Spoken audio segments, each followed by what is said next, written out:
नमस्कार लाडक्या बहिणींनो, तुमच्यासाठी एक मोठी आणि आनंदाची बातमी समोर आलेली आहे।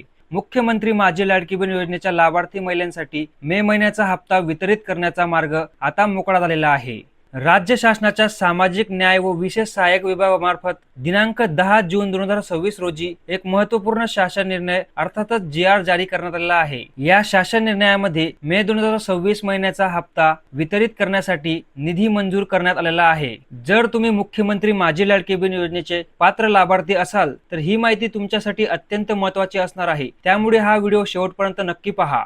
जी.आर. मध्ये स्पष्टपणे नमूद करण्यात आलेलं आहे की अनुसूचित जाती घटकाअंतर्गत पात्र महिलांना मे 2026 महिन्याचा आर्थिक लाभ देण्यासाठी तब्बल 344 कोटी 74 लाख रुपयांचा निधीला मंजुरी दिलेली आहे। हा निधी महिला व बाल विकास विभागाकडे वितरित करण्यास शासनाने मान्यता दिलेली आहे। याचा अर्थ असा आहे की पात्र लाभार्थी महिलांच्या बँक खात्यात 1500 रुपयाचा मे महिन्याचा हप्ता लवकरच जमा होण्यास सुरुवात होणार आहे। दरम्यान राज्याचे महिला व बाल विकास विभाग मंत्री आदित्यताई तटकरे यांच्याकडून लवकरच अधिकृत तारीख जाहीर केली जाण्याची शक्यता आहे। त्यामुळे मित्रांनो, जी.आर. जारी झाल्यानंतर 2 ते 3 दिवसांच्या आत लाभार्थ्यांच्या खात्यात रक्कम जमा होण्यास सुरुवात होते। म्हणूनच तुमचे बँक खाते आणि आधार लिंकची माहिती एकदा तपासून घ्या। ज्या लाडक्या बहिणींचे पैसे व्यवस्थित सुरू आहेत त्यांच्यासाठी अत्यंत चांगली गोष्ट आहे, पण ज्या लाडक्या बहिणींचे पैसे बंद झालेले आहेत, कोणत्या महिन्यापासून तुमचे पैसे बंद झालेले आहेत, तुम्ही मला नक्की कमेंट करून कळवा। आणि जर तुम्हाला हा व्हिडिओ आवडला असेल तर या व्हिडिओला लाईक करायला विसरू नका आणि तुमच्या इतर लाडक्या बहिणींपर्यंत हा व्हिडिओ नक्की शेअर करा। आणि जर तुम्हाला काही प्रश्न असतील तर तुम्ही मला कमेंट बॉक्समध्ये नक्की विचारा। भेटूया अशाच एक नवीन अपडेट सोबत,